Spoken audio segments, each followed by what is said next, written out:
I do have that segment, Alexis. Thank you. Well, the U.S. consumer market is $10 trillion, and African Americans and Hispanics contribute more than $800 billion in spending each. This minority buying power is growing steadily, including in high-end designer products. Hip-hop artists are boosting big-name labels like Tommy Hilfiger in clothing and Cristal in alcoholic beverages through their music lyrics. Joining us now to talk about minority buying power is Monique Butts, and she is Director of Brand Integration and Entertainment for Uniworld Group. And also here is Paul Estevez, CEO of Kinetics Integrated Marketing. Well, welcome to both of you. Thank you. Monique, let me start with you. African-American buying power will total $845 billion for 2007. Hispanic buying power, about $860 billion. That's more than $1.5 trillion combined. What do these numbers say, and how important are they?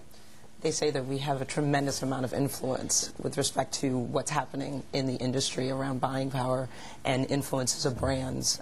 We basically can set the trends. We can tell people what's hot and what's not through the actual power of the dollar. Yeah, and we are seeing more and more consumer companies targeting their pitches to African Americans and Hispanics. Absolutely. From an urban perspective, they really do move what's in, what's needed, and basically can do that through whatever it is, whether it be music or fashion or so on and so forth. Paul, talk about the role of music, because artists are mentioning more and more consumer brands in their lyrics. How important is that to some of these companies, and how much is that an influence on purchasing power? Well, it's a tremendous influence on purchasing power, as in the past, a lot of the artists or the brands that are mainstay right now, such as the Tommy Hilfigers of the world, the Cristals of the world, you had, Biggie Smalls and Notorious B.I.G., Jay-Z's shouting this out.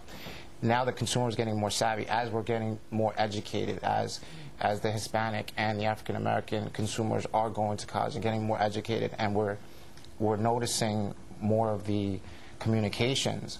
We're getting more hip to what these advertisers are doing, and we're getting more picky. So we're kind of looking for streamlined messaging to us. Yeah, and tell us about the impact of all of this on Anglo consumers, white consumers. It's enormous, because Hispanics and African Americans are setting the trends in many areas. Absolutely. I mean, the kid in Nebraska is just as influenced because of the internet in particular.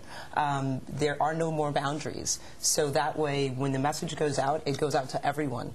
So no matter what you are watching, if you're on YouTube, if you are watching the Grammy Awards, if you're watching the VMAs, these are things that can influence you regardless of where you are. Now, we're looking right here on the screen. We have some of the top brands that are being influenced by African Americans and Hispanics, and you see them there: Chevrolet, Louis Vuitton, Cristal, AK-47. Wow.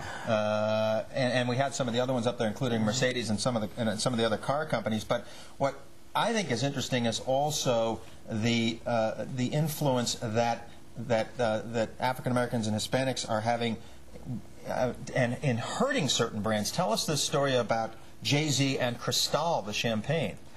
Well, that was basically he put Cristal in his music. And there was a negative backlash, so to speak, with respect to them not necessarily. Yeah, Cristal's parent company, the CEO, made some kind of what was perceived as a derogatory comment, and Jay-Z called for a boycott of Cristal, and what happened? It just it plummeted in that regard. Yeah, absolutely. I mean, the consumers, again, we get behind the people that kind of speak to us, that we look up to, that we aspire to be. And when you have people like Jay-Z saying, hey, look, these people are not recognizing or not appreciating what we're doing, even if it's a part of our lifestyle. Did that boycott by Jay-Z of Cristal get marketers' attention? Like that? Oh, absolutely. Absolutely. The sales speak for themselves. The dollars definitely do. Yeah. Well, let's talk, Paul, about what some of the brands that we haven't heard of, but once they get a little bit of a mention, they take off. I believe some of the brands, such as, I think, maybe Hennessy. Hennessy is one of those brands that maybe was, tend to, in our market, in the African-American, Latino markets, but once you start having these hip-hop artists and some of these influencers kind of mentioning it in their songs, then it becomes kind of a mainstay. Yeah. Michelle? Monique, excuse me.